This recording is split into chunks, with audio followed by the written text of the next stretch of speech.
Arti utusan. Kami sebagai umat Kristen sangat sadar Yesus sebagai utusan Bapa. Karena Bapa tak terhampiri. Yesus pernah mengatakan, tak ada satupun yang bisa melihat Bapa, hanya anak saja. Artinya apa? Jika anak bisa melihat Bapa, berarti ia adalah bagian dalam diri Bapa. Karena itu kami percaya bahwa Yesus keluar dari Bapa. Arti keluar itu bisa dikatakan sebagai utusan. Karena keluar berarti diam, diletakkan, ditaruh. Sama seperti ayat Ulangan 18 ayat 18. Aku akan menaruh firman-Ku ke dalam mulutnya. Arti menaruh berarti Allah meletakkan firman-Nya ke dalam mulut rahim Maria. Itu kita katakan sebagai Yesus. Melalui proses. Sama seperti kita lahir dari proses. Di dalam kandungan, ia lahir. Supaya apa? Supaya Yesus dapat mengajarkan kepada kita bagaimana berbakti kepada Bapa.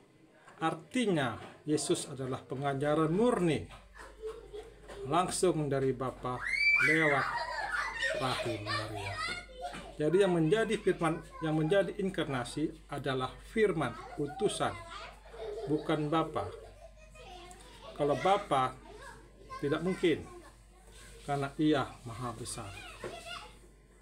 Segala sesuatu yang besar tidak akan muat jika diletakkan di tempat yang lebih kecil. Sama seperti itu. Bapa yang tak terbatas tidak mungkin seperti kita. Tidak mungkin Bapa yang inkarnasi karena ia begitu besar. Tetapi Bapa memiliki otoritas untuk mengutus rohnya dan firman-Nya. Firman itu adalah hikmat Bapa yang keluar dari Bapa. Itulah yang ditaruh dalam rahim Maria supaya kita bisa memperoleh keselamatan melalui pengajaran Yesus. Jadi Yesus melakukan totalitas sebagai anak manusia sama seperti kita.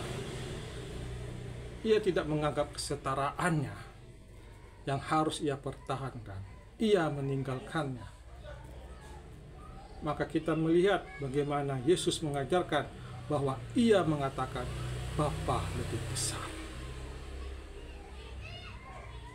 Namun dalam pekerjaannya ia satu hakikat dengan Bapa. Jika Bapa besar, maka firman-Nya juga besar. Rohnya besar. Ketika firman itu diletakkan, berarti bagian dalam diri Bapa. Itulah Yesus. Yesus adalah bagian yang kecil dari Bapa. Maka Yesus mengatakan, Bapa lebih besar dari aku. Karena lebih besar Bapa, maka Yesus disebut utusan. Maka kita telah mendengarkan, inilah rahasia kerajaan Allah. Percaya kepada Engkau satu-satunya Allah. Dan percaya kepada Yesus yang diutus. Kalau engkau tidak percaya kepada yang diutus, yaitu firman-Nya, lalu dari mana engkau dapatkan keselamatan? Dari mana engkau dapat jaminan? Jaminan kami adalah Roh Kudus. Karena Yesus berjanji, ia akan memberikan Roh Kudus kepada kita. Supaya kita satu dengan Allah. Tanpa Roh Kudus, kita tidak akan bersama dengan Allah. Terima kasih, semoga bermanfaat. Amin.